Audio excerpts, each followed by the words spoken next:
Welcome to Wild and Exposed, your number one adventure, nature, and outdoor photography podcast. Wild and Exposed is hosted by Michael Mauro, Ron Hayes, Jason Loftus, and Mark Raycroft. Thanks for tuning in. Welcome to another episode of Wild and Exposed. We've got the full crew tonight: Michael Mauro, Jason Loftus, and Mark Raycroft, and myself, Ron Hayes, coming to you from the four corners of North America anyway. Well, not really. Not even close. Three of us are kind of clustered in the middle. That sounded good, though. Sounded good. Let's run with that. You could just say four corners of the globe. Yeah, we could say that, but that would be less true than what I just said. Anyway, we are spread out. All of us are at home, but we have had the opportunity to get out lately, which has been a little bit different than the norm this year. And so we thought we'd share a little bit of a catch up and then get into some pro tips. How's everybody doing? Mark, how is the far north? It's been awesome. Okay, I'm going to correct myself, though. It's not really that far north. There's parts of the U.S. that are further north, right? Yes, absolutely. I mean, outside of Alaska. Parallel with Northern California here in Southern Ontario. Technically, we're in Canada, but Wisconsin, Minnesota are way north. Absolutely. So the Great Lakes dip down here in Ontario, so we have even some Carolinian forest in southwestern Ontario. So but that being said, Algonquin Park that we've talked about before, in the wintertime, I think is one of the coldest places in North America. I often compare it to coastal Alaska, which I have a strong affinity for, and because of the coastal waters, of course, it's colder there, which is 3 hours north of me, than it is in Alaska a lot of the winter. But usually we're not too bad off here. So, okay, but sorry to interrupt. No, it's a good little spin. Yeah, right. It's there. I've traveled through most of the U.S. states. Frequently used to drive through Michigan, Wisconsin, Minnesota, and to get to some of the places I'd film in Minnesota, it's an 18-hour drive and mostly north, so northwest, but it's a fair ways north. So different habitat up near the International Falls area and Thunder Bay and stuff like that. Not far from Manitoba and North Dakota. Just looking at the map, I think you just assume, okay, it's just a straight line. Like you look at Washington and Idaho and Montana, you just continue it straight over, but it's not that at all. No, not quite. So it's been warm and cold as of today. I like to start the podcast when all the guys come on Skype with some kind of weird dress-up thing going here, and it's always above board, don't get me wrong. But today I had the park on. Not always. No. Let's full disclosure. Because we had snow on the ground for the first time today, but the fall colors this year have been outstanding, and the past couple of weeks have been great. I have had a lot of office responsibilities that have been shelved because, with this time of year, the weather is so variable, and we get that kind of overcast day when colors pop. I got to go. I've got to hop in the car and disappear and go take pictures places, and it's been a lot of fun. And today I got out for a few hours, and it was one of my favorite scenarios when we have fall leaves still clinging to trees and then snow falling, big flakes, and just great scenery. So happy day today. Did you have deer in it too, or did you not? Was it just scenery and flakes? Yeah, I drove to one of the places I photographed deer, so I had the good fortune of having some deer, whitetails, in it as well, for sure. Yeah. And their rut's getting going. Is that true? It's not quite yet. No, it's been slow so far this year. We've had a lot of warm weather, and so I haven't seen a lot of sign or activity yet. But today with the flurries, the cooler temperatures, I noticed this afternoon more deer were moving around. It's going to happen very quickly. But here it's closer to the middle of November when it peaks. How about you, Jason? How are things in Utah? A little chilly, actually, as you are aware. We've had this cold front that's moved through, and it got down to about 18, 19 degrees the other night for me, which is way warmer than it got for you, Ron, I know. But that's pretty chilly. We went from 65, 70 degrees down to below freezing. So, but yeah, just been editing photos and enjoying some of the adventures that reliving some of the adventures I had during the elk rut. And I'm very glad that I took the time I did this year to focus on the elk rut, and, looking forward to the next adventure. You said you might get out last weekend. Did you get out anywhere or no? I did. I went out to look for some owls, and I did find a little guy to play with. It didn't last long, and then my buddy I was with, his his steering arm busted, and thank goodness it busted before we were going down the canyon, because that could have been pretty treacherous. Because he literally lost his steering. So, anyways, that kind of put a damper on the morning. He had to get it towed, and he called his beautiful wife, and she was so willing to stop her shopping and come and pick us up on a Saturday morning. So, anyways, but it's complimented her and then threw her under the bus. Yeah, right. Well, I'm sure she would not agree with how pleasant it was for her to come pick us up. But yeah, no, it was good to get out, and I'm gonna start getting out again. Like this weekend, I'm already planning on a couple nights this week, and this weekend the rut here kicks in a little bit earlier for the mule deer rut here in Utah, and there's some areas where it kicks in earlier, and so they should be getting to start going now. And usually in the years past on Halloween, I will go out and try to photograph some bucks rutting around, and I've had some good luck over the last 3 or 4 years finding some ruddy bucks. So it's just right around the corner. I mean, I can feel it. My neck's starting to swell, and here we go. Michael? I haven't done much since I've been back from Alaska. That's not true. You have been promoting and working on this podcast. Oh, that's all I've been doing. Yeah. So much that thank you. Yeah. Things are happening, people. He was even willing to skip a trip. Things are happening. To stick it out and get all that done. Got 6 podcasts done, I think. I don't know. It was a lot. It was a full. It was a lot. It was a lot.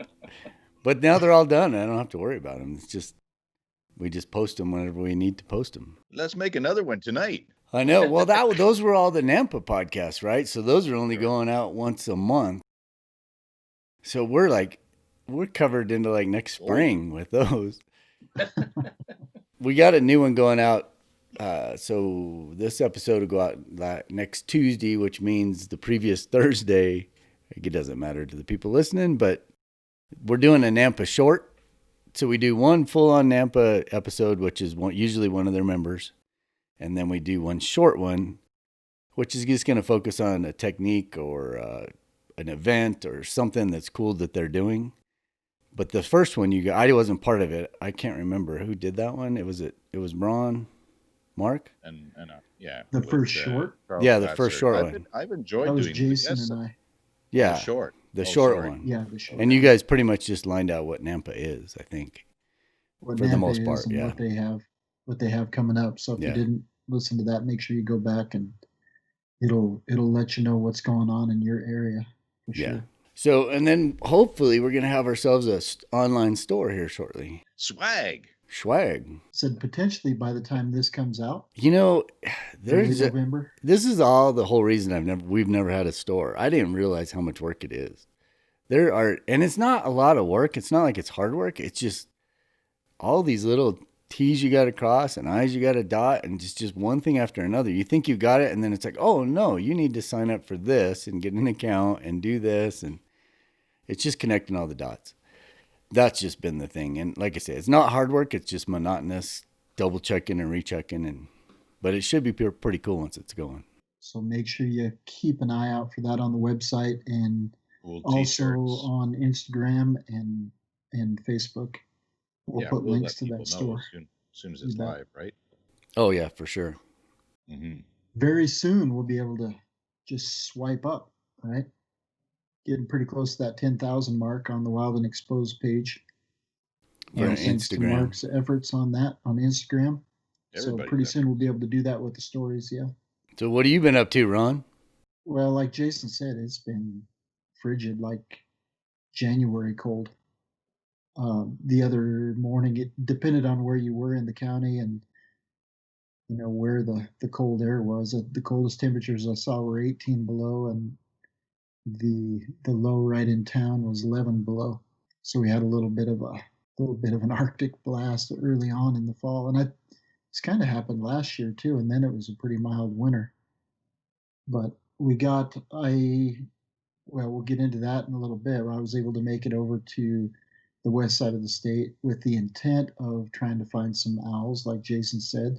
I was looking for great grays, because the only time I've ever had the opportunity to photograph great gray owl, I handed the camera to my son, and he ended up with the good shots, and I got nothing. But it was fun. But they ended up closing Yellowstone Park down because of the storm. And so I was supposed to be staying in West Yellowstone, Montana. I had to audible and come back to Jackson, and was fortunate enough to find a room there and also find some very good Shiras moose, and to get them in that stormy kind of climate, a little bit moodier images. And the rut, surprisingly, was still going on, especially the biggest Shiras bull I've ever seen personally. He was going hardcore. I mean, he was covering 6, 8, 10 miles a day. Did you lug your new 2 to 400 around 6, 8, 10 miles a day? I lugged it around as far as my little legs would take me through the snow and sagebrush. I don't think we've talked about it. Keep up with him, but on a podcast, I don't think, have we talked about it on a podcast? That your images from that lens, I mean, are, I personally, just when I look at them, it's like, holy moly, you can definitely see a difference between the 2 to 5 and that 2 to 4. That's just me, just looking at them, and I'm looking at Instagram. I think our 2 to 4 are actually 2 to 5. Yeah, and that could be 2, but some of them right in the very beginning.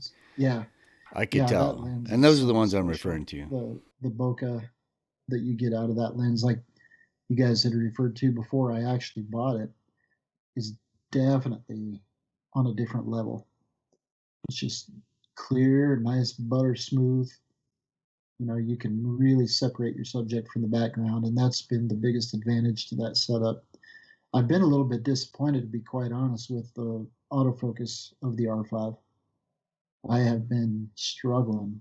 It continues to, and I think you can go in and adjust, you know, how fast it jumps from one subject to another, or how fast it picks it up.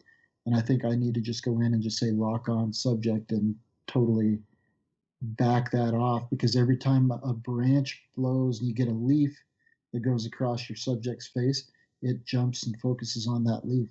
So I've had a couple different opportunities where I've ended up with about 50% keepers, or 50% sharp images, not even keepers, but where the Nikon, I can lock that thing on and not worry about it.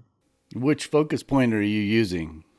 I switched back to single point because I was trying the animal eye, but number one, it's impossible on a moose. Found that out pretty quick, and I know Mike, you had said that early on.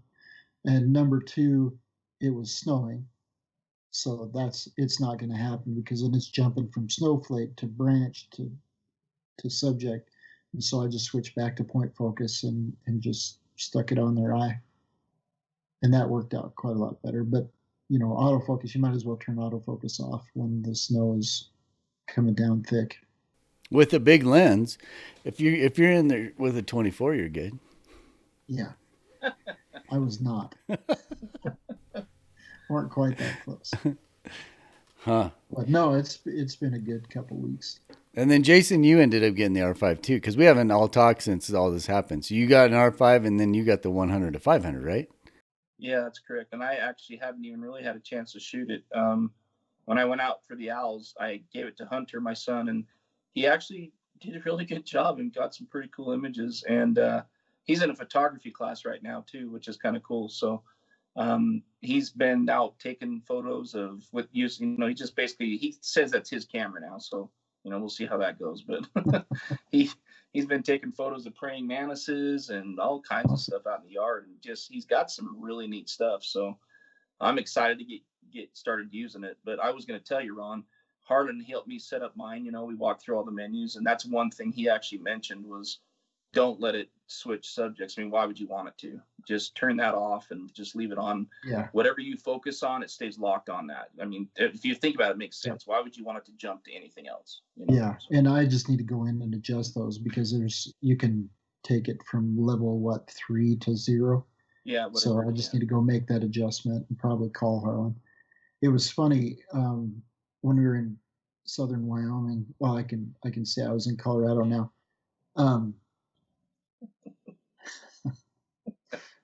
We had talked about Neil, and how do you say his last? Is it Dopes? Doppies. Doppies. Neil Doppies. Okay. So he was giving Harlan a hard time, and he shoots Sony system, and he said, "Oh yeah, Harlan's got that thing set on cover mode, so every shot he takes is good cover shot." So that R5 is phenomenal. But oh, and he even said, it was funny to add to that. You're right, Ron. It was funny. He's like, I think he takes a photo, edits it, and sends it right to the editor. Sends it to the editor. Yeah, that was the other thing. It's got cover mode and editor mode on that R5. Yeah. He's probably got 15 covers just while we've been out here shooting. Did you guys upgrade the firmware? No. And that's another thing that I think will help the autofocus too. And you can so they're doing firmware updates for the lenses now with Canon, with those new R-mount lenses. So make sure you check for updates for if you have, the 100 to 500, 70 to 200, update those, and it's supposed to just dial it in. So I did a commercial shoot. So I lied earlier. I've been out shooting, but I was doing one of my commercial shoots, and it was indoors, and I was just using the R5, and we were shooting just little bitty segments. Like, this was supposed to cover 15 seconds for a social media post, right? But they wanted it in 4K, and I was shooting some vertical and some horizontal. And I was shooting 4K HQ. And I'd been using that camera in Alaska up until then, right? So I didn't never worry about heat. Well, I get inside. I'm assuming, I don't know, the temperature inside this room was probably 68 degrees. I mean, that's pretty common, right? I made it the shoot was scheduled for 3 hours. I made it about an hour into it, and these cameras were putting up their little thermometer warning, the little warning for the heat. And I hadn't upgraded, and I knew that the new firmware kind of addressed some of that. So actually, in the middle of the shoot, I connected my computer to my phone, downloaded the firmware, the first firmware. There's 2 firmware updates, and I just did the first one because I figured that one would probably address the temperature warnings. And then I upgraded the cameras right in the middle of the shoot. And I got them to work for the whole shoot. I had 2 of them going. But I was starting to get that again at the end of the shoot. But at the end of the shoot, I was shooting 4K 120. So when you shoot 4K 120, it really starts to heat those little cards up. And then I think when you're done, you're done. It's not like you can let it cool off for a couple of minutes and start shooting again. I'm not sure on that, but I read some of that kind of stuff. So I was a little worried to make it, but fortunately it was only a 3-hour thing. It wasn't like it was an all day thing. So I would say upgrade your firmware. Yeah, upgrade your firmware, and I will tell you, you are safe in the weather. I definitely tested the weather sealing of that camera on Saturday, and everybody around me was like, "You're crazy." And I said, "Well, Jerry did it in the rain, so I'm good in the snow." And it was wet snow, and there ended up being literally icicles coming off the back of the camera. And that thing worked like a champ. So, and still does. Well, I don't know if you guys saw Jerry's story just yesterday or whatever. He had it was completely coated in ice, the lens and the camera, and he said it just runs great. Yeah. Yeah, I don't know. That guy's he doesn't care, and I'm like Mr. like cover everything, and I make it hard on myself because you're dealing with the cover and you're trying to move stuff around. But Ray did that too. Ray Menzie did that. He just let it be out in the weather, and it was fine. That's AK Scenic. Shout out to Jerry. Yeah, AK Scenic, and then Ray is Ray N Alaska. Ray in Alaska. Real quick, sorry, while we're doing shout outs, I did want to mention I had an opportunity to meet one of the fans of the show, and that's Captain Steve, and he's I think that's actually his Instagram on is Captain Steve, and got to spend some time with him, and again, just a reminder to everybody, we love meeting you guys out in the field, and it's fun to get to caught up and chat and compare notes, and he was able to teach me some stuff about the R5, even though I didn't have one in my hand yet, and he continues to email me and keep me updated. So, again, thanks, Steve. Appreciate that. It was nice to meet you. He actually had a workaround for editing video also that we probably should actually throw a link to that in the show notes, because he talked about some software that he's using that kind of makes those proxies that you were talking about, Mike, so that you can actually do your editing. So he's Captain Steve 19 on Instagram, and his name is Steve Loop. Thank you, Mark. He's sent me a few emails and really seemed to dive into the specs on the Canon R5. And I met a ton of people that listen to the podcast, and I'm not even going to try to remember everybody right now. I'd have to write down a list. But honestly, it's fun to get the feedback in the field and people that I've, connected with on social media as a result of being on the show, meeting people, enjoying some time in the field, and we don't know unless you yell at us. So talking shop. Don't be shy. Yeah, exactly. It's good fun. So who wants to start with the pro tips this afternoon? We're coming into a new season, so I think it's awesome to do the pro tips, and I love sharing these experiences and insights. But we still, at some point, we gotta talk about, maybe not, but we haven't seen each other in weeks and weeks and shooting. But I think the pro tips are more appealing at this point in time. Yeah. So yeah, I'm 100% on board. Okay, we can each do one. We'll catch up, and then we'll finish with the grand finale. Ooh, save your best one for the end. Try something. You know what I did right before the podcast tonight? Within an hour before the podcast, Ron, you so graciously sent me a link to a green screen a week ago, and I found it and I ordered it because I noticed I love seeing the stuff on YouTube. So many of these podcasts we film now, we record it, we put it on YouTube. That way you get to watch us while we're talking, our interactions, and if we have products, we get to show it that way, or things that we enjoy using, and just our guests and what's going on that way as well. But with Skype advanced, and we can now put photos up. People love to joke about my friendly caribou here behind me, but when I move quickly, because sometimes I get animated and excited, it gets choppy. So Ron's like, you need a green screen. So it's coming. I mean, we're just getting more and more polished for this podcast. So check it out on YouTube. But that's a mini pro tip. If you do filming and want to put these photos behind you through software like Skype, the green screen apparently makes it a lot better and does not. I started without a hat last week, and Mike said that it was making my head flat. So it's all the green screen's supposed to fix that. It gives you a buzz cut. Who wants to jump in with another pro tip? Is that your pro tip, really? Is that your pro tip? No, I'm just spinning that because I saw something flickering on Ron's feed there. So on my head? Yeah. So it made me think of the green screen and how we're advancing technologies here at Wild and Exposed. Michael. Oh, okay. I'll start out. So it's another listener to the show, right? I was up in Alaska, and we were shooting moose, and it was kind of chilly some mornings. And you know how we all carry around those hand warmers?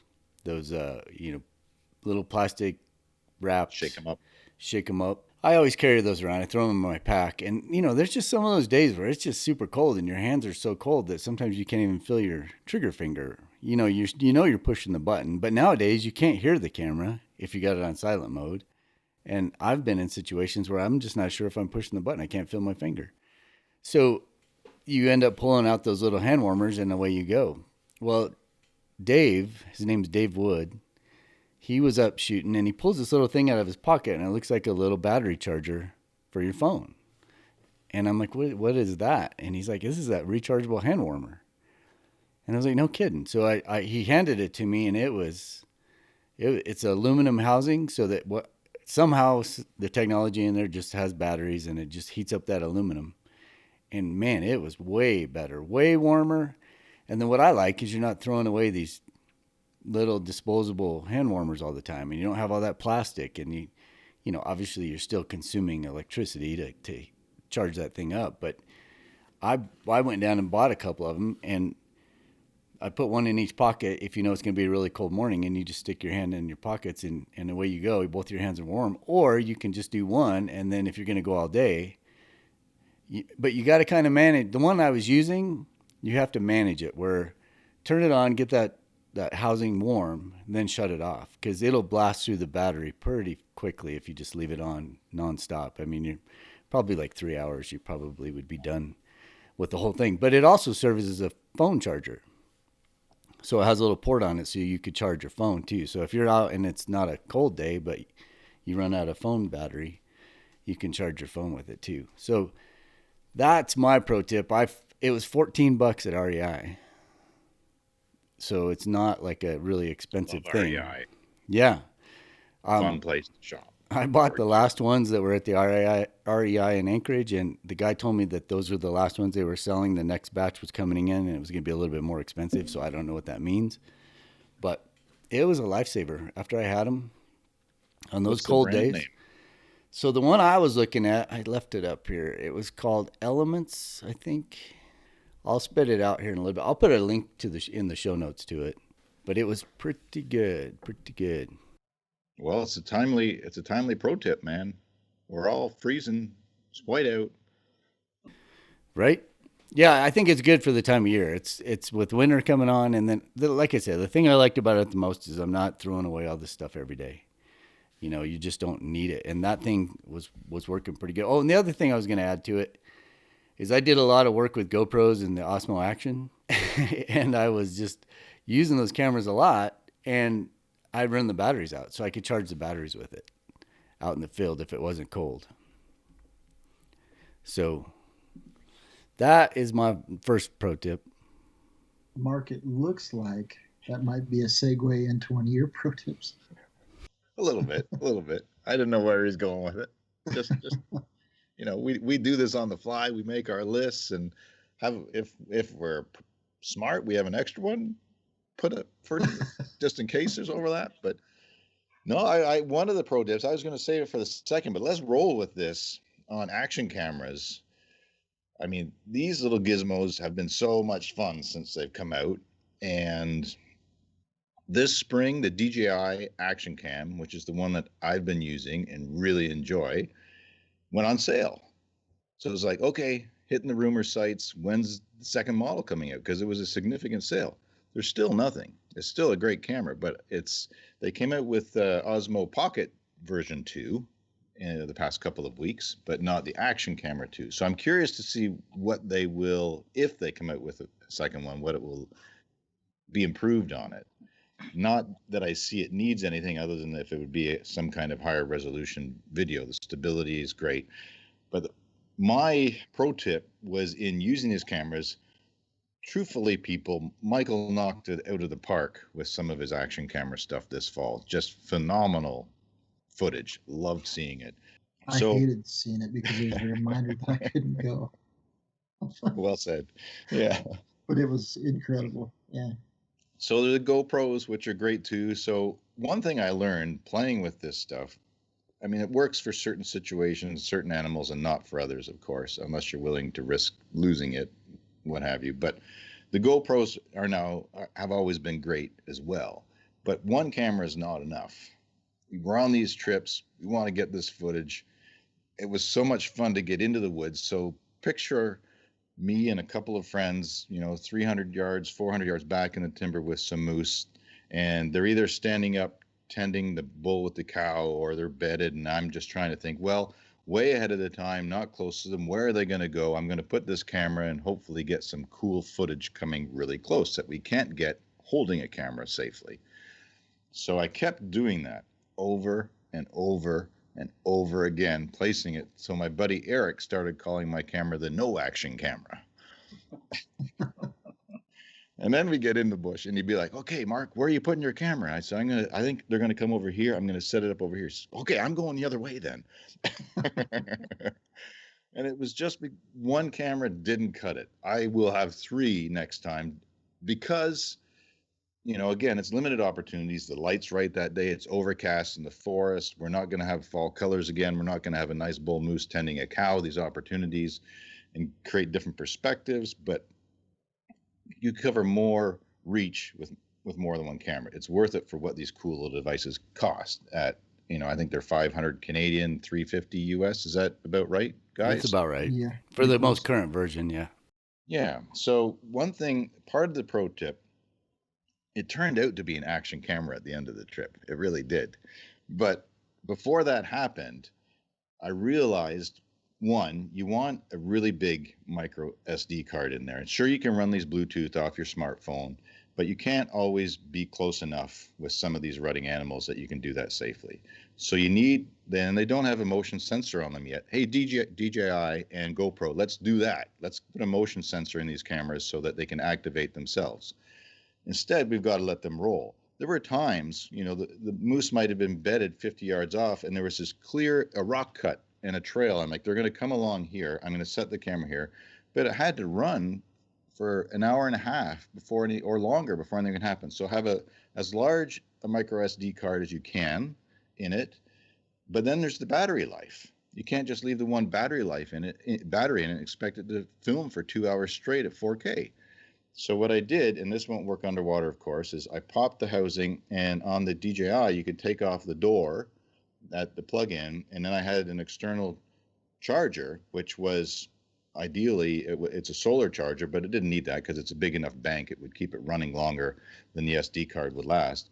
Plug that in, and I've got an arm that will clamp onto trees and stuff like that. So it's on the arm, on the battery charger, so that it will run for hours. Okay, so I'll finish this pro tip. Last night of 2 weeks in the mountains, trying to get this stuff. There's a big bull moose tending a cow. There's a trail. I picked the trail. Looks like they're coming that way. Set the camera. It's on and walk away. Well, they did not come down that trail for well over an hour. And actually, no. I stand corrected. It was probably 50 minutes because I think when I looked at the card, it had 59 minutes when I hit record. And I had no idea because I left the area. I saw them walk past it, but I assumed the camera was still rolling. I went back and collected the camera long after they'd gone through, probably another 20, 30 minutes, and it was dead. It shut off and I'm like, oh my goodness, I didn't get that. The one time that they brushed up against the camera, I didn't get it. And I'm like, oh, such a loser today. And I started playing the footage, and you can watch it on the camera, right? Awesome. And you can put your finger on the back of that little micro screen and just slide that along and watch fast forward. And like, oh, here they come. It's almost at the end of the clip. Within 1 minute of the camera shutting off, they walk past it. Oh, such a relief. And it's so good. They are so chatty, just back and forth as they go past. But the point was, none of that would have been possible if I didn't have that external battery power to keep that camera running long term. So let's hope they come out with some motion activation. But until then, these rigs can work that way with an external pack. So it is doable. And that's something I played with and won the game at the end of the trip with. So just to add on to top of that, yeah, you got something wrong? I got something. Well, I was going to say there was a situation where a bull was going to cross this drainage, and he was going to cross it like 75 yards from where we were set up. And he did not like the ice. He didn't want anything to do with the ice. He didn't want, to break through, didn't know where the water was and what the rock situation was. So he was really tentative. And he ended up circling back and coming back toward us. And by the time he decided to cross, he was too close. And I couldn't back up. I didn't want to move and spook him. And I was with a couple people. And I looked back, and one of them is filming with their phone. And I was stuck. because I've gotten in the habit of leaving my phone in the vehicle and I couldn't do anything about it. So I got a headshot of him looking at the ice, and that's all I could get. But that video of him being, I mean, big, dominant bull, being that tentative going across the ice was a sight to see. Just watching his caution. But it would have been nice to have it. What I was going to add to that was if you do what you said, Mark, and you get 3 cameras, the danger there is then you're not a photographer anymore. Then you're running GoPros, because it's like I found myself trying to, I'll try this trail, and then I'll go try this trail, and then I'll try this trail. But now I got to go back and fix this camera because it's not, I set it up in the wrong spot, or I found myself tending cameras like all morning and didn't shoot any images or regular video because I was just too busy. So one of my buddies up there, Ray Menzie, who I talked about earlier, he was having a kick of a time doing it, and he didn't care. He wanted the GoPro footage. So it was kind of cool because he just dedicated, and he's the one who got a lot of these shots that I was showing you guys. I got some too, but he would, and I don't know, he just has this uncanny knack where it's like, I think this is the spot where these moose are going to go or whatever. He would just, more times than not, whatever he guessed was the spot. But he had to tend to those cameras a lot, and would, he would carry his stills camera, but he didn't ever shoot it. He was too busy, but he would do to your whole thing is he would try to sit back far enough where his Bluetooth still worked, but close enough so his Bluetooth still worked, but far enough where he's not going to disturb what's going on, right? Sure. So, ideally. Yeah. So that's how I juggled that. I didn't want to run my phone either because I wanted to photograph. So I set the camera rolling and then I forget about it and just pray they come past it. But otherwise, I'm focused on taking pictures. And unless it's something like caribou that's going to move us 2 miles away in the next couple of hours and we'll have to get the cameras later, I just leave them because these moose in this situation, weren't going far, and I collected them later. So I just let it roll and hoped we got it. But there were times, there are definitely times I didn't get some pictures because I did pivot and collect it and put it in a different spot. So it's all part of the fun and games, but right, for sure. Right. But there's value to that, right? There's value to having those really cool shots. So you just got to kind of play the game and figure out what's the biggest bang for the buck at what you're doing. The other thing I had issues with is you really got to watch what you're doing. A lot of the shots I was trying to get was ground level, and I wanted the moose to kick it. I was wanting the moose to step on it or chew on it or whatever. Many times we had cows that would walk right up and they'd sniff it, and you'd hear them, and they'd steam up the lens. I mean, they were just right there on it. But when you're that low and you're pointed up and it's an overcast sky, then now you got exposure problems, right? Because if you leave it on auto, it's going up and down and up and down. And if you set it on manual, you just got to make sure you got enough variation to get all the whole exposure. So it takes a lot of playing around with it, but it's fun to do. And if you get that one shot, it's something that'll work for you for all kinds of things. It's fun. I kept the sky out because it was all overcast in the timber, in the woods that way. But you're definitely, those are all, you could do all kinds of pro tips and, based on experience working these cameras. There's certain elements that you want to pay attention to for sure. Yeah. Just like regular still photography, right? I mean, that gray sky doesn't complement a still photo. So the reward when it comes together is pretty cool. There's one, I missed it. The bull, on one situation, I clamped it to a tree. He was coming, but he was far enough off. It was safe. I clamped it to the tree. He came up to it and went behind it and thrashed the tree behind it. How cool would it have been if he walked up to that shrub with the camera on it and just started thrashing the camera and the shrub with his big antlers and the sound that would make, and have the camera just tossed. Jason, how about you? Well, I'm going to go back to one that I had when I first joined the podcast, if you guys remember. And it was one that I had on my notes to bring up again this time of year because we're coming into that, winter season and downtime and time to, editing season, as Mark calls it, right? And we're getting close to being there. And I'm not sure if we'll have another catch-up podcast in November. So It has to do with the books that I do every year now. And it's just a reminder on that to be paying attention to the websites that do those books. Look for specials. Look for, a lot of them will do 25 to 40% off this time of year, especially as it gets closer to the holidays. And again, for me, it's just a great opportunity to go through all my photos from the year, pick out my favorite ones, and just kind of take some time over the holidays to create a book of remembrance of my favorite photos that year. And again, for me, the benefit is a lot of ways. It's to compare year over year to see kind of how I'm progressing as a photographer. And it's also just fun to go back and pull those books up and review the images from years past and relive some of those memories and those experiences. And I don't just keep it to my photography trips. I actually do anything that had to go on that year. For example, my daughter getting married, coming home from a mission, family things, all those things are included in there as well. And sometimes they can get to be a pretty big book and they cost a little bit of money, $100 to $150 to get one done.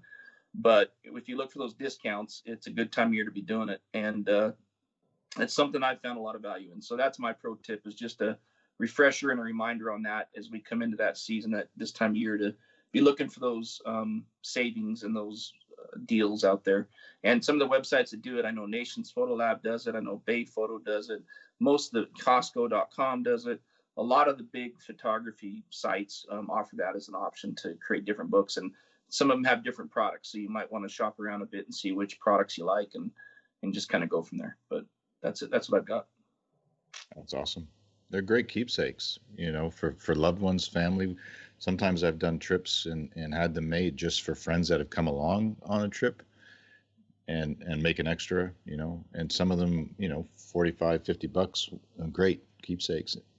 It's amazing too what some of you can get away with. I've done them like 2-page spreads in some of these books from iPhone photos, just because some of that behind the scenes with friends on these travels are simply that, and they look fantastic. So, and I love, those short days in the winter, and sure, we're stuck at the computer a lot, editing and marketing, to take a break and flip through some of these memories that we cherish. It's a great suggestion. Yeah, this seasonality for price point, right on. For sales, yeah. Yeah. Especially this year. Yeah. It's fun to see your images in print too. And a lot of times we don't take the time to print our images. And even though they're smaller, it definitely has a different feel and different look to it when you put it on a print, or on a page. So that's another benefit of it too, is if you're wondering how an image may print, this is another good way of doing that and seeing how it turns out. But it's also the season, you talked about coming into the downtime. It's also the season of getting out in the cold.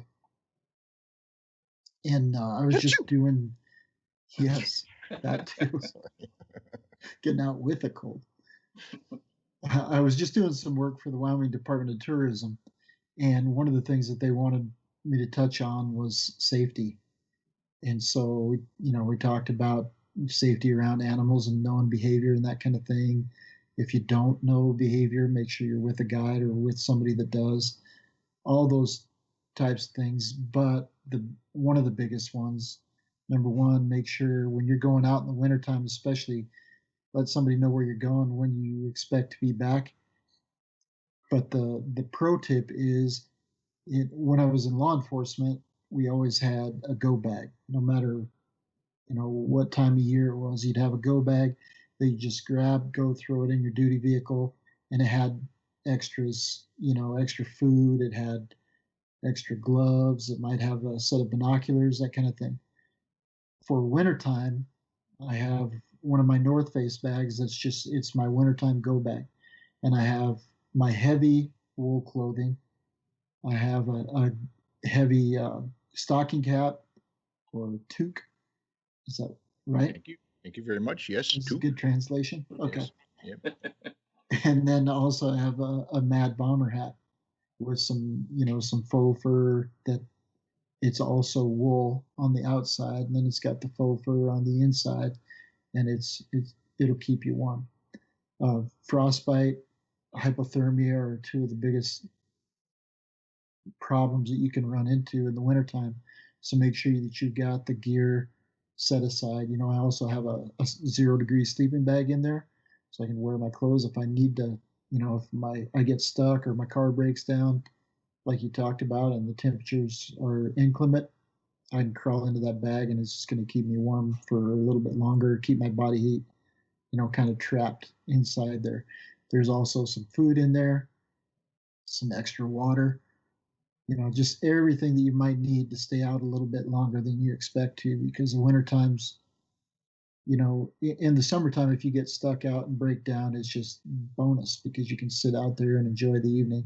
In the wintertime, it can be life threatening. So that's my pro tip, is just to have that go bag ready and throw it in anytime you're going out into the back country in the wintertime. Yeah, that's a really good one. And I just literally yesterday with the cold temperatures, I got a flat tire on the way home from work, so I wasn't in the back country, right? But if I'd have had my winter kit, which I do the same thing, Ron, if I'd have had that in my vehicle, I would have had the gloves I needed and the extra jacket I needed to not be freezing to death as I changed my tire. So it's a great reminder, and it's that time of year to start putting that thing in the car or your vehicle, whatever vehicle it is, and it's a good one, really good one. And honestly, it can make a difference to getting the shot or not, because the first thing you lose when you get cold is the ability to control your extremities, because all that heat goes to your core. And so once your hands get cold and they're not working right, you're not able to make the adjustments you need to make. You're not able to find, the buttons that you need to be finding to get that shot. And so, a good set of gloves, also the Heat Company gloves, is what I used last weekend. It actually got cold enough to break those bad boys out, and they're set up great for photography. Then you just tuck your fingers back in and warm them back up. But I think it's critical to have that winter kit put together. So Mark, we're catching up. What's that? We're catching up. Oh, that's that segment. Okay. Well, there's just so much, guys. I'm glad that you'll still have me on the podcast, being the only Nikon shooter right now. I'll just say that right up front. You're not the only one. I still have my Nikon. Oh, guys, I thought you said you sold them. No. Not yet. I sold my Sony. I'm not selling my Nikon. I don't have any plans to get rid of that. Okay. All right, brothers. Yeah. Still brothers. All right, good. I love all the gear. Don't get me wrong. It's the best gear to get the job done. And if I am listening super intently to my friends who have the R5, and if everybody turns out that they love it, then that's the way to go. I'm just, with the limited travel and trips this year, I just didn't see the point in switching just yet until the proof is out. But it's been I had a phenomenal fall, but very limited. It was hard not to get up to the far north to hang out with my buddy Michael in Alaska, to get any time up there. I mean, missed that big time. But my trips out east were canceled, but I did squeeze one in that was measured as far as being a safe trip and for sanity and soul food. It's been a hard year for everybody. There's a daily weight that we have to kind of juggle and give appreciation for everything that's going on, that's positive in our lives. But I did go to Alberta for 2 weeks. I flew on a plane, and the airports were quiet, and all the protocol was fine through the airports. The planes were busy, but everybody was masked and kept quiet. And then I camped in the mountains for 2 weeks and loved it. And it was quiet this year, super quiet. There were just a few of us out there, and it was nice because of that to a degree. The elk I was photographing a variety of wildlife. The elk rut's definitely a big component of that, and that was a lot of fun and successful this year. The first few days went really well, so that always is wonderful to take the pressure off on a trip when the weather cooperates and we bank a lot of material. Then that's, again, just takes the pressure off so that we know the trip's successful that way. But either way, it was more just being with friends, getting in wilderness, doing lots of hikes, mountain lakes, seeing wildlife, seeing the changing skies, daytime, nighttime, over and over, and camping. It was a wonderful trip. And then the moose stuff was a lot of fun too. So that was the highlight of my fall as far as this year. I mean, last year I was on the road traveling all fall. So very different. I'm glad we did what we did last year because of what's happened this year, but I'm fingers crossed 6 times over that things will be better the next time around. for ability to travel. I'm missing you guys. I'm supposed to be somewhere else very soon. That's not happening. So, but anyway, that was the elk and moose, and now stuff in eastern Ontario and in Canada here has been good too for fall colors and now whitetails. And It's kind of been the year of the audible, right? Because we've all yes. had to make some changes in our typical routine and typical schedule. Mm-hmm. You know, last weekend with that storm, it was total audible because I went up there with owls in mind, and that was the intent. And we intended to get some other things done, but the storm precluded some of us from being there. And then, you know, I had the decision to either just turn around and come home with my tail between my legs, or try to, what'd you say, Mike? Make lemons out of lemonade? Yep. And so that's, you know, that's kind of what it is. Stuck it out and got some great moose behavior stuff, and the elk fall, I can't complain about any of that. It was a good year, even in the limited time that I was able to be out. It was incredibly productive. Well, people have to go if they haven't already, and I'm hoping most of the listeners follow your Instagram feed, but look at the moose and the colors, as Michael was alluding to earlier, that you put up from this fall. Phenomenal work. I found that bull again this last weekend, and it was a totally different scenario. There's no color at all, and he was just he was gutting out the winter weather. So I videoed that whole scenario and got, you know, I think it's good to tell the story of those animals and their struggle in the elements. It's a good piece of their, you know, the life history and what they deal with on a day-to-day basis. What I struggle with is pushing them too much to get those images and that's why it was cold. He was fighting for food, you know, while the snow was piling up. So I kind of just stayed back and just took the opportunity to get some video of the blowing snow and, you know, him in those elements. But yeah, it was definitely the same exact bull, and definitely not the nice fall colors that we had earlier on. It was just an explosion of color this year. So is that on metal like yet? Up there as well.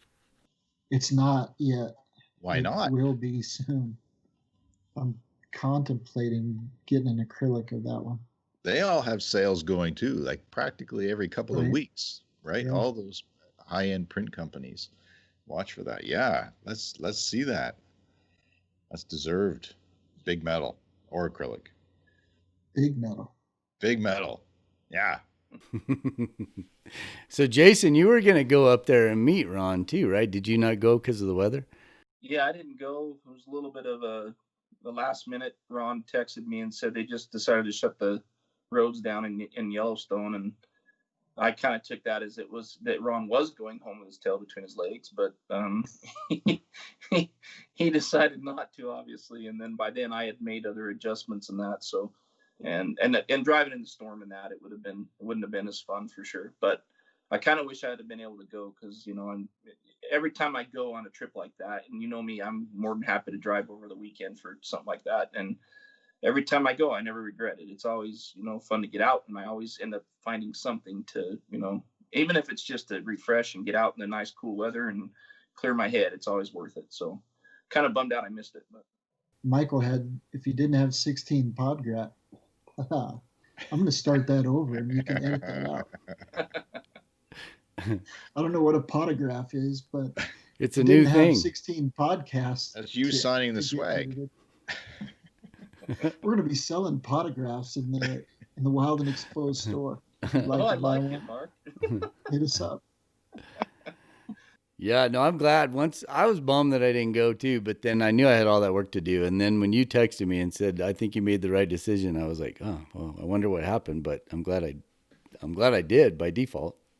Yeah, no, it was slow, but there were little pockets of productivity that made it well worth sticking around. It breaks the routine. It does. You know, this year we need to break the routines and just get out there. And like Jason was saying, I mean, the vast majority of trips you find some gem. some experience. Yeah. And I just hate being inside. And when I get cabin fever at the drop of a hat, and I have an inside job, so I like to get out as much as possible. So that was definitely needed for my mental health and stability. I'm glad you didn't get cabin fever when we shared a cabin in the Rockies, Ron, but that's another story. That was a different kind of fever. So many things just went through my mind, and I typically don't have the ability to keep them in my mouth, but I'm gonna hesitate. Hold that one back. Let it fly, man. Good times. Good times. Mark did slide his bed over toward me, which made me a little nervous. Weren't they anchored to the floor? They weren't? Apparently not. I think I was just playing games.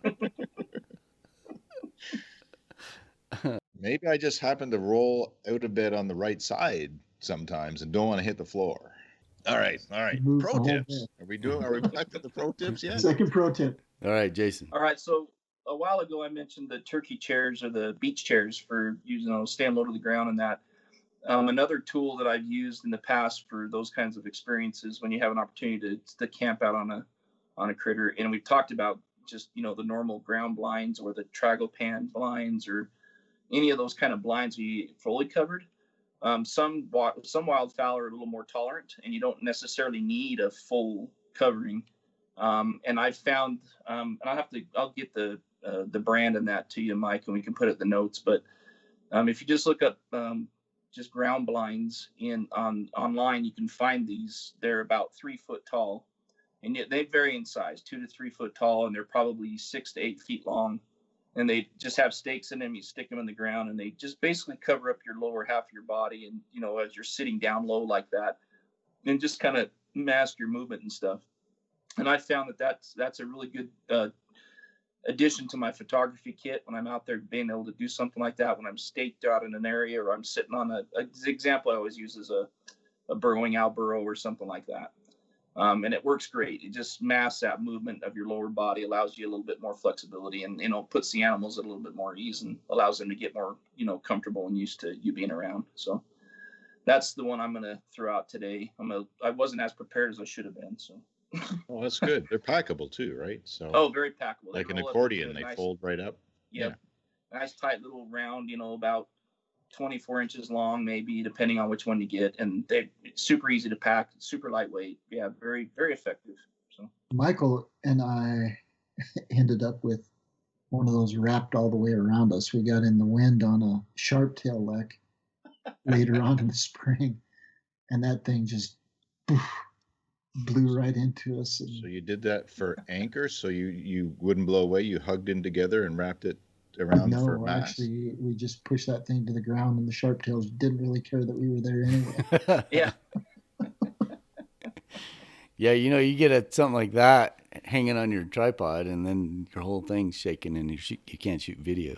And see, I think of it differently, because where I shoot waterfowl is in an urban environment, and the waterfowl is also used to people that you can stand right out there in the middle of nowhere. But I don't get the cool shots that you're getting, Jason. You get a lot of that stuff with black backgrounds, which you're famous for, and some of those other looks. I can get cool flight shots, but it's a lot easier to do because you don't have to pack around all that stuff. But the urban environments for waterfowl are oftentimes really good.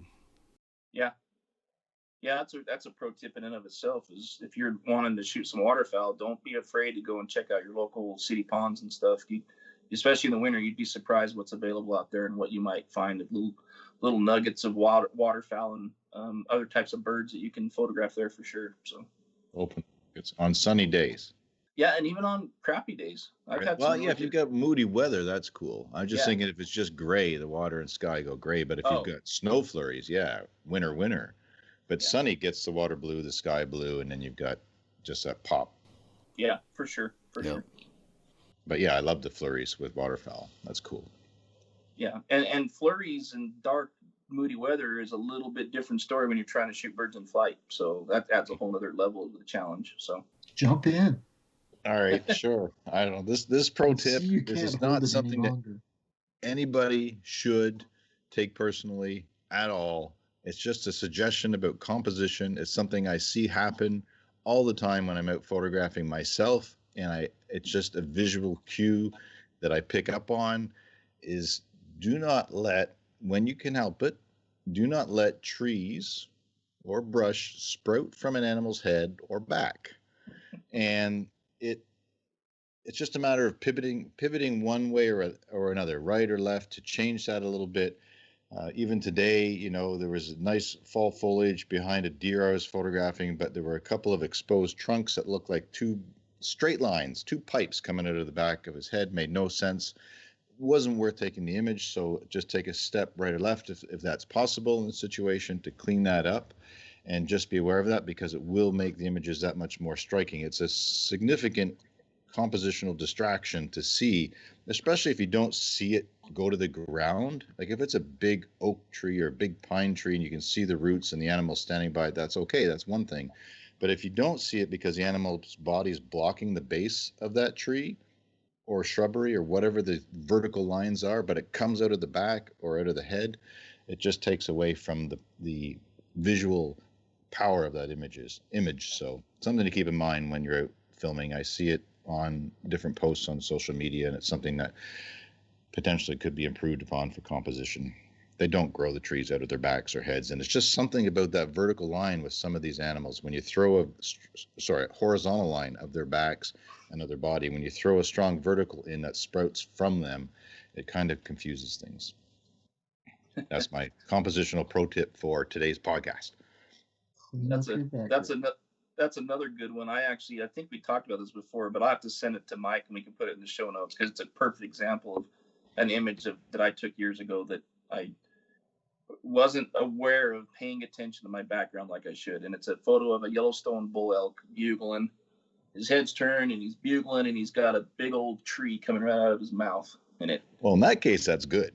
It looks amazing. It looks amazing. You can line it up, yeah, right. That's I got a good example of how not to do it. We've all done it, you know, and there are also times in the speed of the moment, because there's so many variables we're considering, we'll get home and look at it and like, you know, it still happens. It's just something to be aware of. Just did that. Watch that background.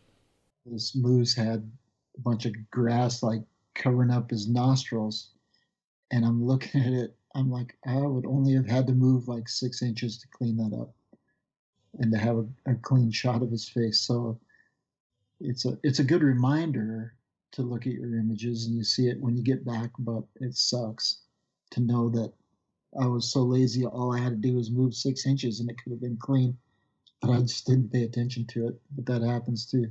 Yeah. Next pro tip for today's podcast. Michael. All right, I got two, but I'll just do one. But what should I do? Should I do file names or should I do autofocus? Well, you said them. You're going to have to do both. I can't. Yeah, you are. It's now dual. Leave us hanging. So I learned, let's do autofocus, because for so long, I shoot this red camera, right, for a lot of wildlife video, and it's all manual focus. And I get very frustrated at times because it's just hard, man. It's just hard to stay on it, especially if an animal's coming at you or away from you. If they're going, perpendicular to you, it's fine. Or paralleling you, it's fine. It's easy to get. But man, when an animal's coming in, you just got to be so delicate and following it. So for years, I've been like, God, I just wish I had autofocus so I could focus on all this other stuff and composition and all my settings and smooth camera operation. So then the R5 rolls into my life, and I'm like, I got autofocus, woohoo, right?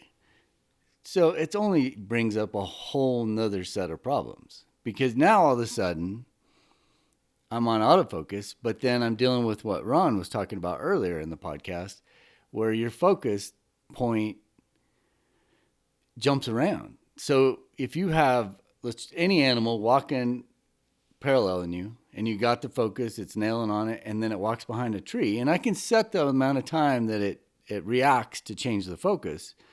But let's just use a moose. We've been talking a lot about moose. They can walk pretty darn slow, right? So if he's just meandering down, he or she's just meandering down and behind a tree, all of a sudden the autofocus is like, picks up on that tree, and then and it changes. Now, that video will be fine on YouTube, But that video is never going to fly on BBC or Animal Planet or any of those big time uses for that sort of video. So then I found myself going back to manual focus, and I'm like, I just think manual focus is the way to go. It's harder, but once you practice and practice and practice and get it down, I think you're just so much better off not relying. Now, if you have something that's not going to be anything in your way, by all means use autofocus. But in nature, how often do you run up against that, right? Most situations you don't. And it even could be another animal.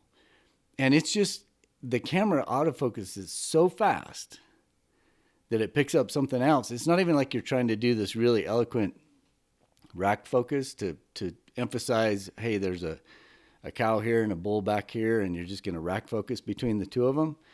It's way too fast for that. It just picks up the autofocus and switches it. So now that I've had it, I'm like, I don't think I like it. I think I like the manual focus better. I just think I can compose so much better. The other issue on this commercial shoot that I was just talking about where my R5s were heating up, I had to do this. I was running one of those little gimbals with my little R5 on there with a, 24 to 70 or something. And I'm following. And then I want them to walk out of frame. Well, with autofocus, what happens is the minute they go out of frame, that autofocus is searching for something else. And a lot of times I don't want it to go to something else because that blurry whatever I've got left over is oftentimes a really good place to put a graphic. If I'm doing a shot for an ad or something and then the emphasis of the shot leaves the shot, that's when you're going to throw up, oh, hey, we're doing this, or this is for this advertisement, or this is for whatever it is. And now it's back into focus on something in the background, which I didn't want in focus. So thinking about all that stuff, I'm like, autofocus is cool, but it's not that cool when you're really trying to compose and control everything. If you're going to do that, you're going to have to do manual focus. And if you're going to do that, it's just tons and tons and tons of practice to get it right. And it's super sensitive sometimes, and then sometimes it's not. So I had this, and actually, Michael, this is a sequence I told you I thought I forgot to hit record on. I found it. I was just these antelope were running, and these does had decided they just wanted to be on the other side of the fence and get to this other pasture. And so the does came and they ducked right under the fence. Antelope typically go under. They can jump from time to time, but they typically go under the fence. And so they find this low spot, cross under the fence. Well, this buck gets there, and his horns keep hitting the fence line, the bottom string. And so he just goes nuts, going back and forth, because one of these does obviously was hot. He was wanting to be with her. And he just keeps going back and forth. And that whole time he's behind the fence, the autofocus stayed locked on.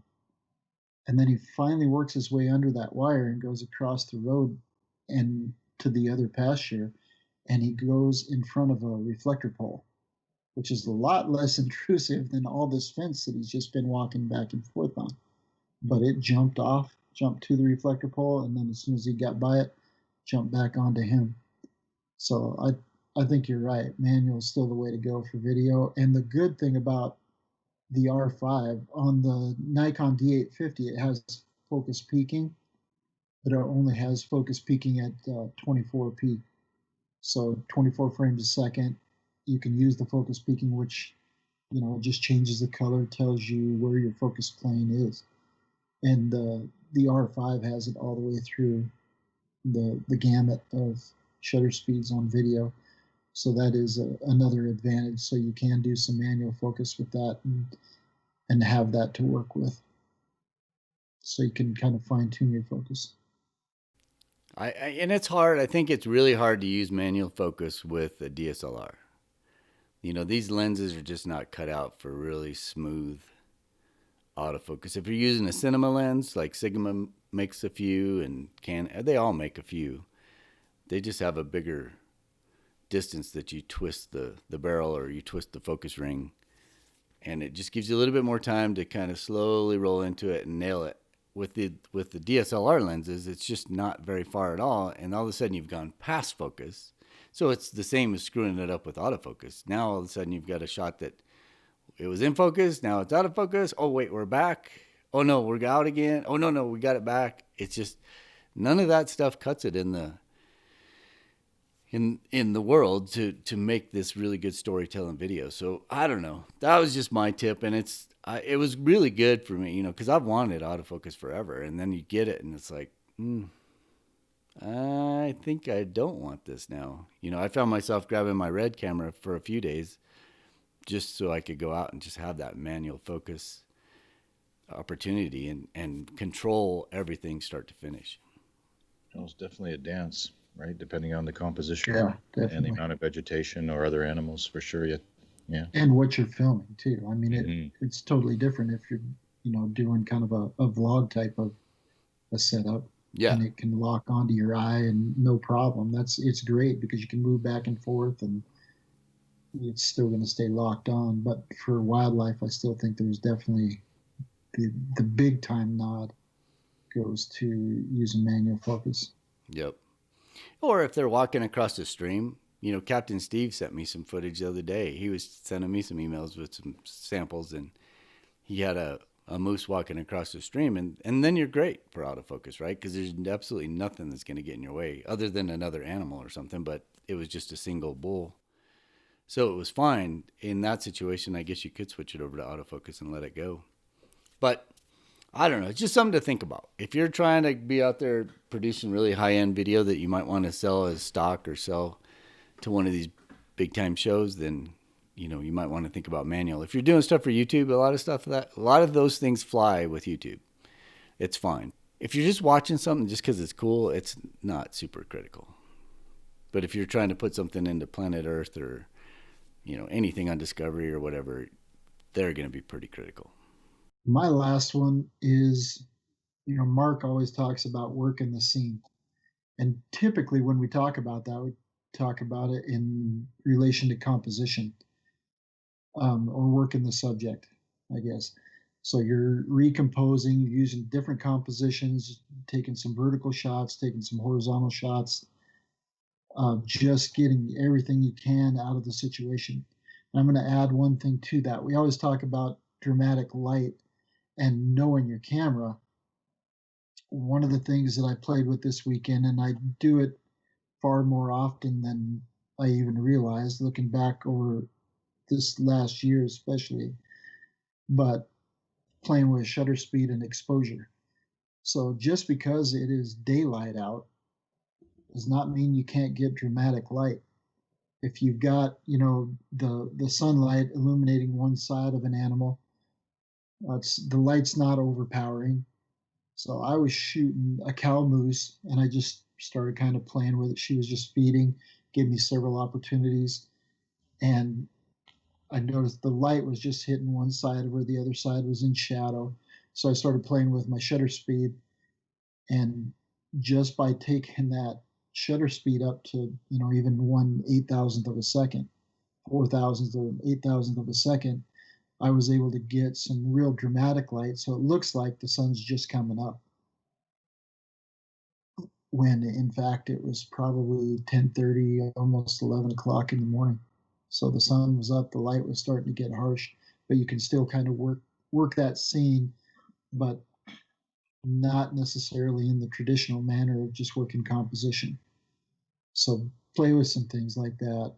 Aperture, shutter speed, even, white balance. Mark has talked about shooting on cloudy, the cloudy setting of your white balance. So it's about 6,200, 6,300 Kelvin. If you're shooting on the cloudy setting, and that can add light. I was just talking to somebody the other day about, they said, well, how do you get that early morning light all the time? I said, well, shoot on cloudy and then underexpose about 2/3 of a stop. It looks like it's sunrise almost all the time. So there are different ways to work a scene, but if you've got the time, don't just get 10,000 of the same shot. Play around with some things, experiment. And that, of course, what I'm talking about, we're shooting in manual, so you've got full control and you've got the time, so take it. Plus at 1/8,000th of a second, you can't get a shot that's out of focus. Yes, awesome. yes, So- you Well, no, I stand corrected. You are right. can. Or at least I Don't- can. Don't pay attention to that focus point. I've done Yeah.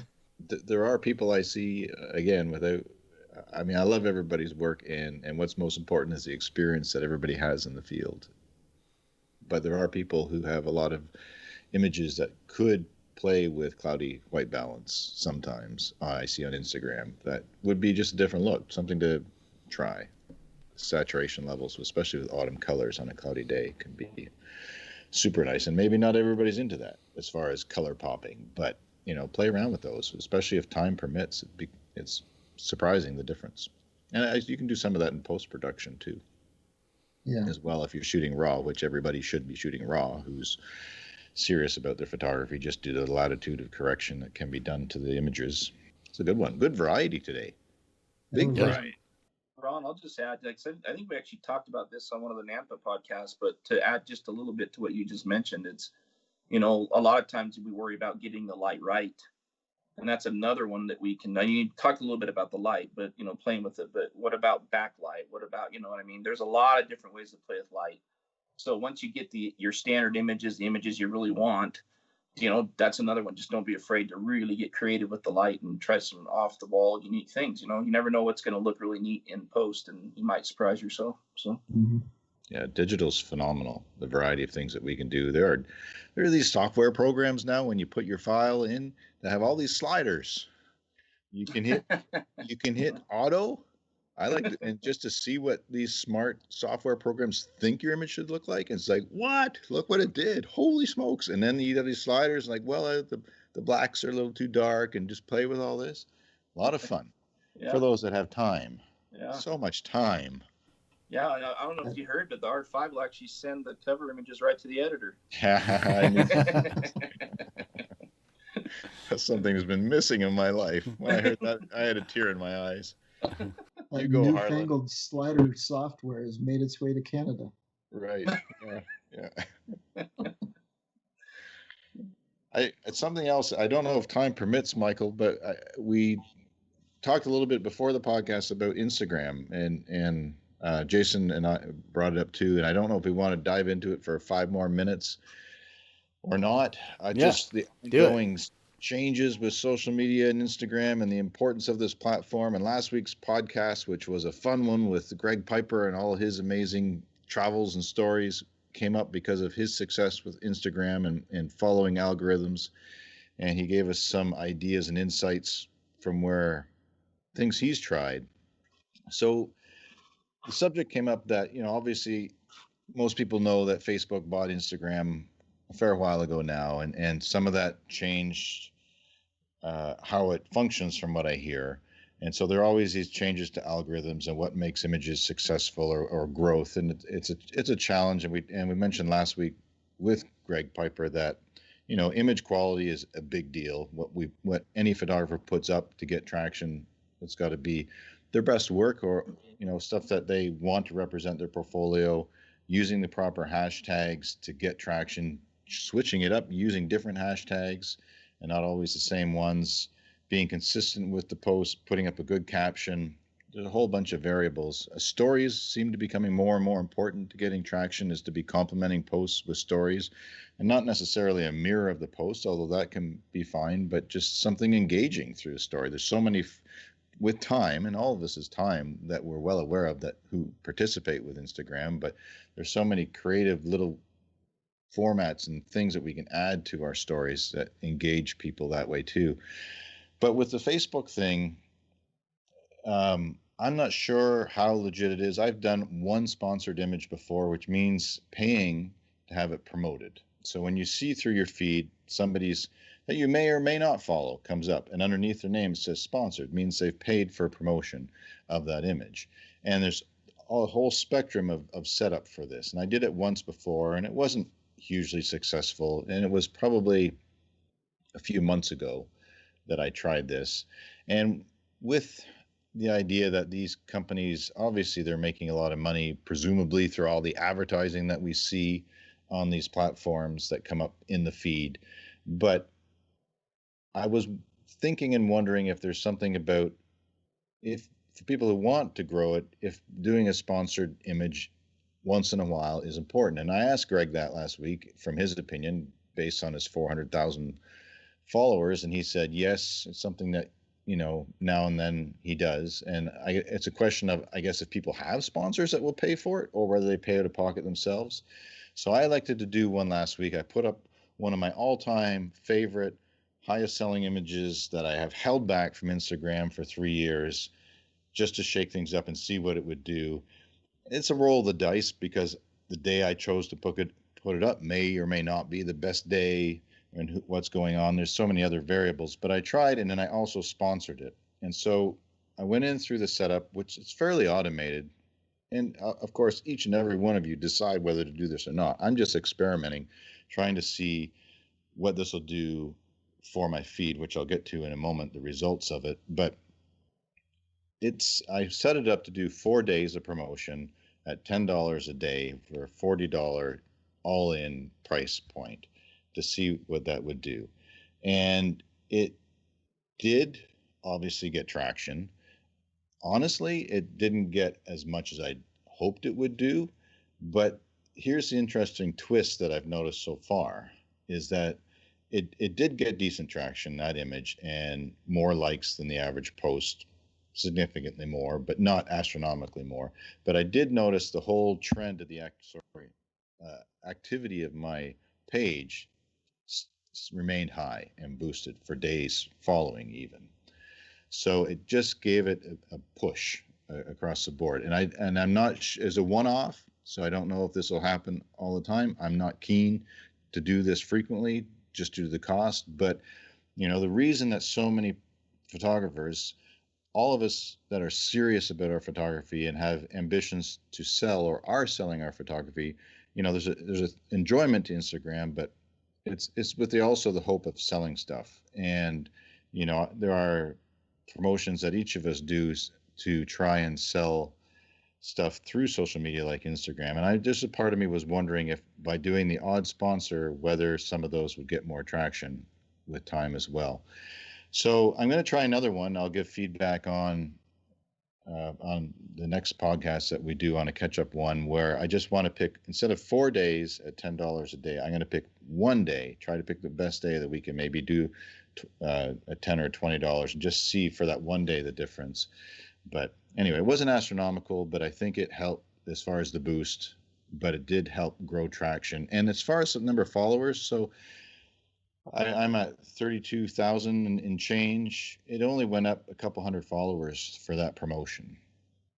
And which, anyway, interesting to experiment. And I don't have, unfortunately, it's not black and white. It wasn't clear. It wasn't like if I'd grown 5,000 followers through that promotion, I'd be doing some air high fives and cartwheels. But it still seemed to be something that was worthwhile that I might do personally once every month or 6 weeks or something, and just see over time if each one of those continues to promote it along, just because I'm hopeful to continue to make sales through Instagram, whether it's books or prints or other opportunities that I have to promote. The biggest question I have is it's hard to know on a one-off, right? You're just going to have to try it. It's almost like you have to dedicate, okay, I'm going to spend $400 over the next year, and I'm going to try to space it out correctly, and I'm just going to try different scenarios, one in the middle of the week, one on a weekend. I'll do that. One at whatever, and then you have a set of data that you can look at. Yeah. So I think I'll do that. And this time I just went with, you can pick to have the people come back to your feed and have Instagram select the audience that is already like and mirrors your audience, right? But to dive in and to see another experiment would be to do the same duration, same price point, but then go in and pick the audience manually and see what difference that makes, whether it's a geographic region, whether it's content, subjects. So that could be another one to do in the near future and try that way. And Jason, you'd said that you just recently tried sponsor an image too. So have you seen, was it worthwhile? How's that going? So I did the $30 over 6 days or whatever it was, the standard. And I just did it to the, the like followers and so on. Like you said, go to my profile. And I'm in the middle of it right now. I literally just promoted it yesterday. Okay. So, well, I'm curious to see how it works. Like I said, it's definitely driving more attention to that post, and I'm sure it's driving more attention to the profile. But it's really early to tell what it's actually going to do for the full value of the money I've spent. So we'll see. But I'm gonna do some of that too, Mark. So maybe we can do some of that and just kind of compare notes and kind of come back to the to the listeners and explain what we've learned and kind of if it was worth it and so on and so forth.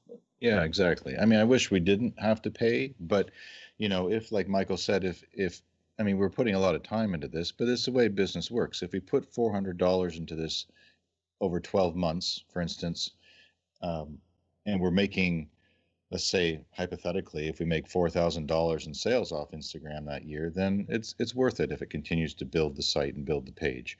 But that's yet to be seen, right?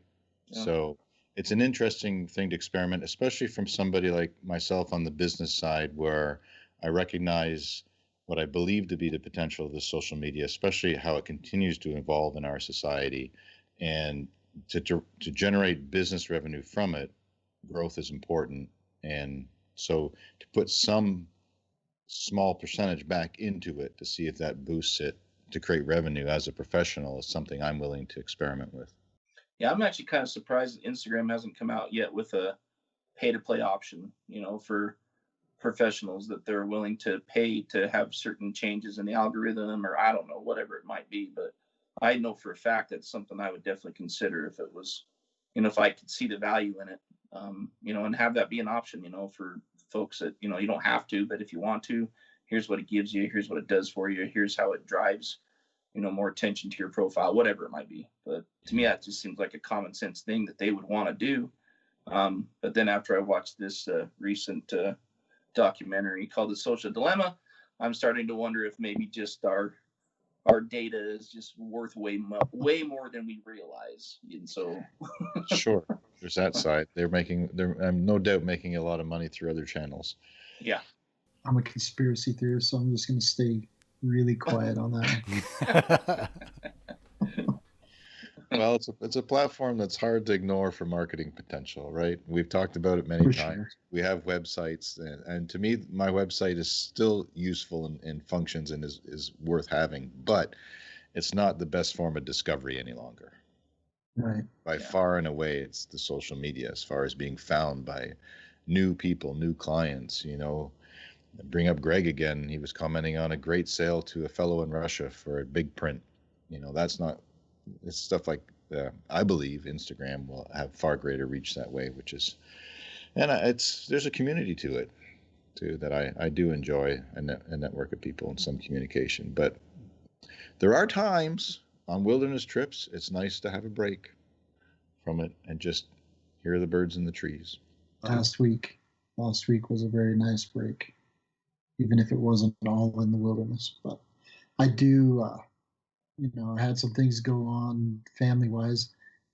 I wish I would have been on there with Greg, because that conversation you guys were able to have with him was fantastic. And there's a lot of good things that came on there. And just, thinking about, what could have been with my daughter's car accident last week, his saying, and then we were talking a little bit today, because I didn't get the chance. I just sent him a thank you for coming on, and thank you for giving us his time. And I said, I said, when the end finally comes for me and for my family too, because my kids are adventurers, kind of have adventurous spirits, but when the end finally comes, nobody's going to be able to say that we didn't live and we didn't have a good life. And he said, that goes right along with, I'm going to read it, because I think it pretty much sums that statement up. I love his motto, and I'm all behind it, but I have to say that I was given really a virtual swear jar by saying epic too much on this podcast. And epic is a phenomenal word that's warranted for so much of life. I was given a swear jar for saying phenomenal. Right, yeah. Touche. Epic is back in play. Epic's in play. And so he said, talking about people that are living in fear so much right now, he says you wouldn't fear death so much if you ever actually lived. And I think, that kind of sums up who I am or try to be as a person. Just get out there and have those adventures now while you can and enjoy it. And I was glad to hear that come through in last week's podcast. You guys did a great job. And he was a great guest as well. But yeah, anyway. That's a good summary. That harkens back to that one from a month or two ago with the Peanuts comic I saw on social media where, what did he say? You only live once. And it's like, and I think Snoopy corrected him and said, no, you only die once, but you live every day. I love that motto too. That's awesome. Mark. Wild and exposed, guys. It's great to see your faces. It's great to catch up. We'll have to do this again soon. Let's do another whole pro tip podcast down the pipeline before long. You can find us on YouTube, on social media at wildandexposed.com. Check out the show notes for today's conversation and links to any of the subjects as far as the gear and things that were discussed on the podcast. Give us a shout out. We appreciate those. Reach out and check us out on YouTube. This podcast will be playing on there as well. And give us a 5-star rating. Hit that bell so you'll be notified when more podcasts are put up. Until then, you've been listening to the Wild and Exposed podcast. If you haven't yet, please give us a rating and a review. And make sure you're subscribed so that you'll get every episode we produce as soon as we drop it. And as always, thanks for tuning in. We're gonna make it someday. Nothing's gonna get in our way. We will be the biggest band in town.